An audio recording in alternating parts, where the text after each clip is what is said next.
My name is Kavitha Melwani, and I am a multi-certified intuitive success coach. I want to personally welcome you to Aligned and Soulful Success, where we empower soulful empaths, sensitives, and conscious leaders to confidently align with their purpose and opulently shine their light without the hustle. Together, we will explore challenges and real implementable solutions so you can step into your unique purpose and shine. It is possible to bridge the success that you already have with the truest, soulful, mystical parts of yourself. Are you ready to rise up? Then listen in. Hello, everyone. This is Kavitha Melwani with Aligned and Soulful Leadership and Success. And today I want to talk to you about overwhelm and burnout. So, this is something that I'm seeing in myself and in my clients. And so, I want to start talking about this regularly, and I'm planned a series on this topic. So, I'm hoping that some of you will experience some tips and strategies and understanding of what might be happening for you so that you can then move through this and come out better and be stronger and continue to be and achieve your success. So, starting with the idea that what is overwhelm? Okay, so overwhelm is when you say to someone I am overwhelmed, well, first that is saying that you're becoming that. So I'm going to discourage you from saying I am overwhelmed or you are anything that you don't want to actually become, right? Instead, that you feel that overwhelmed. Like I feel overwhelmed right now. Okay. So even that little change in language can help with actually that overwhelm because then it becomes a feeling and it's not completely overtaking you. Okay. So the feeling of overwhelm comes from the mind, right? It does not come from what is happening around you. Because in the moment, what you're worried about, all the tasks that you're trying to create, all the things that you're trying to do, they're not all happening in that moment. Your mind is focusing on all the things you have to do. And when you think about the time that you have to do it, it might feel like you can't. And so then the overwhelm is happening from there. So from your mind and from your thoughts. And so then that feeling of overwhelm comes up. So when you're in that, when you're feeling that overwhelm, it can be hard to see possibilities. And if you stay in there, it's hard to organize your thoughts and your time and really stay in your body. Okay. So the first thing is recognizing that it's happening, not allowing it to overcome you. You don't have to become overwhelmed, but you can feel it and notice it.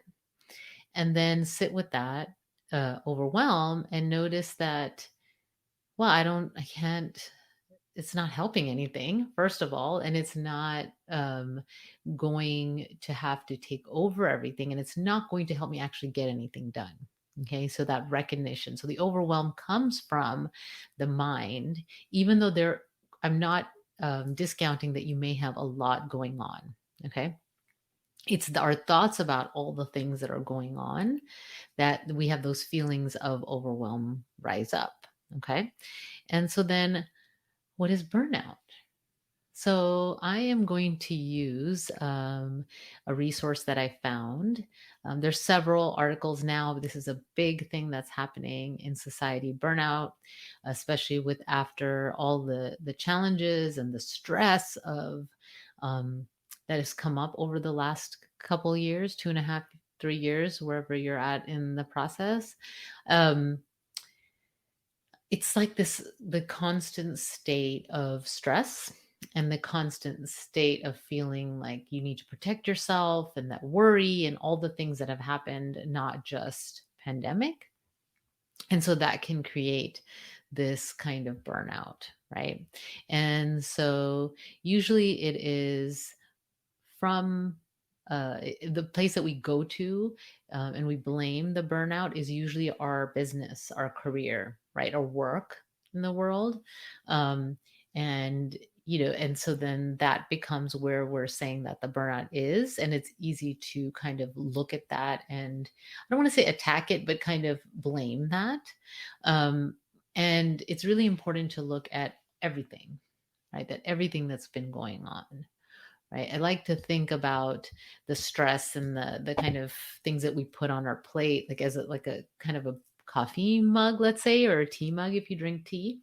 And, if you put too much of it, it overflows, right? So you've heard this probably analogy before, but the idea is that, we keep putting stress, even though on our minds we separate career, we separate personal life, we separate our relationships, like in our, we try to compartmentalize all of it, but it all happens to us, right? To our own consciousness, to our own mind.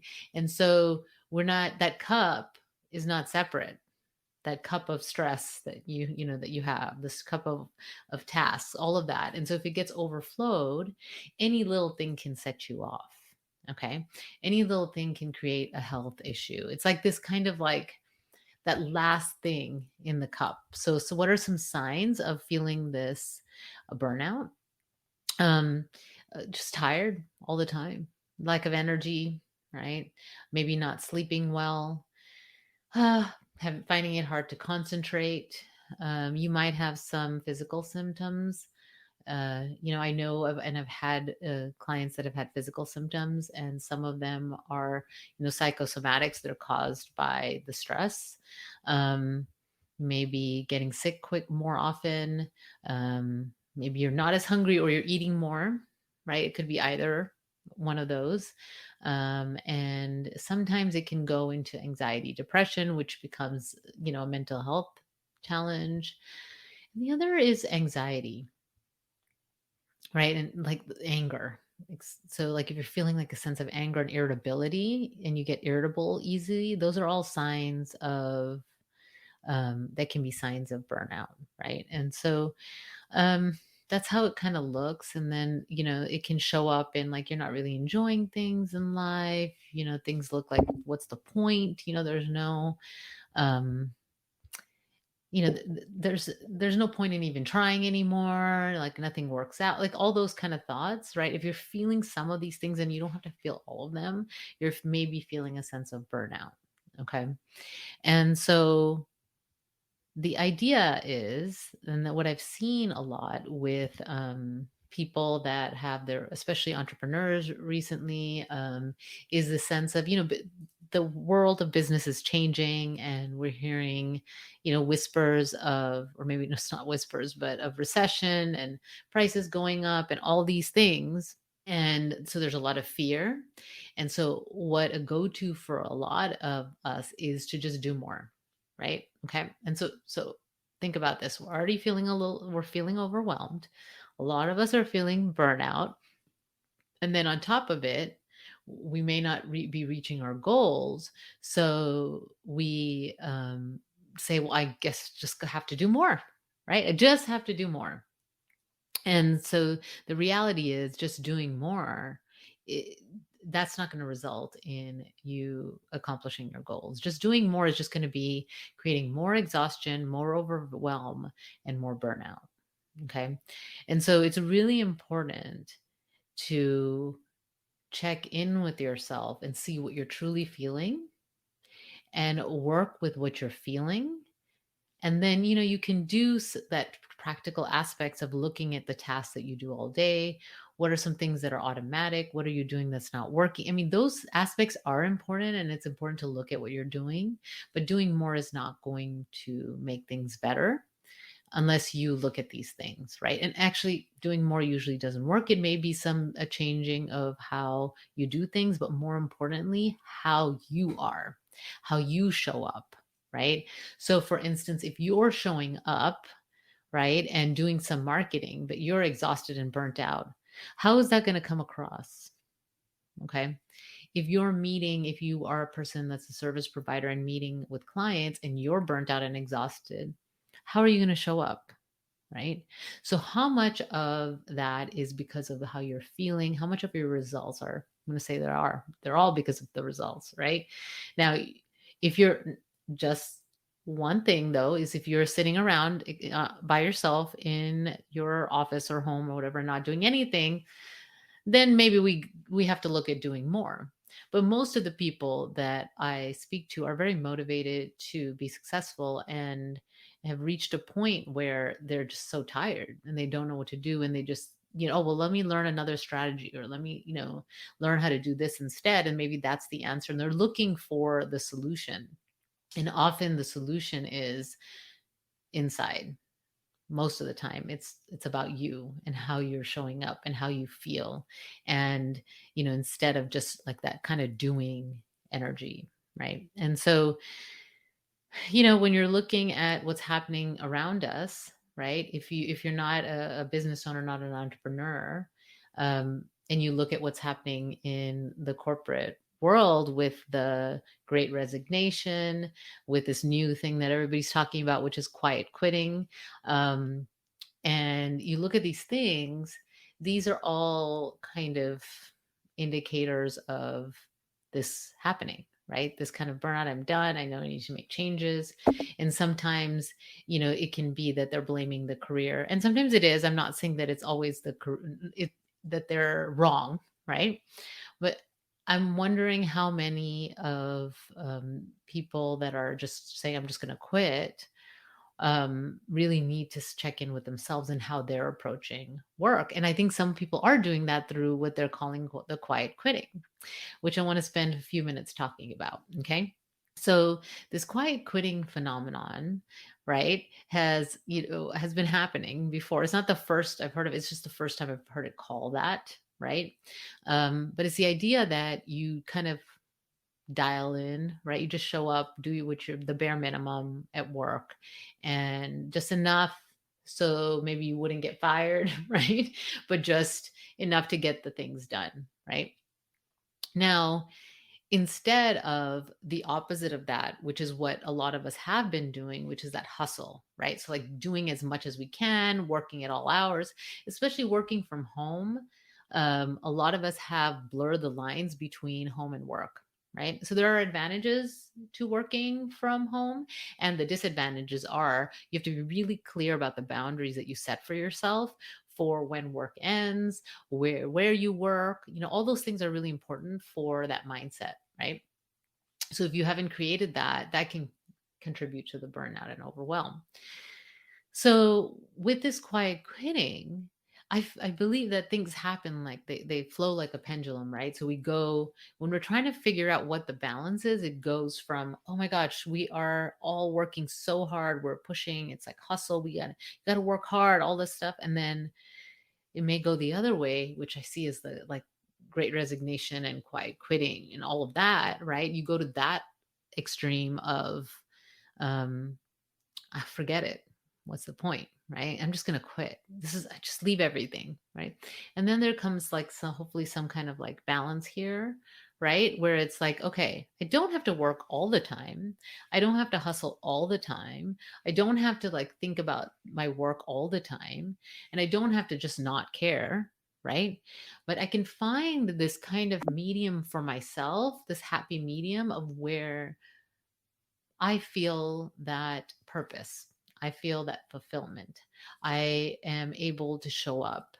And even though I may not show up past working hours, right? I show up fully when I'm there and I'm engaged and I see the point of my work and I feel energized and I feel good about my life. I have healthy relationships. I'm able to spend time with people that I care about. I'm able to cultivate relationships. I'm able to enjoy life, right? And so I think I believe truly that that's all we all want. We all want to have purpose. We need purpose. We all want to have meaningful relationships. We all want to be healthy, right? That's what we all want.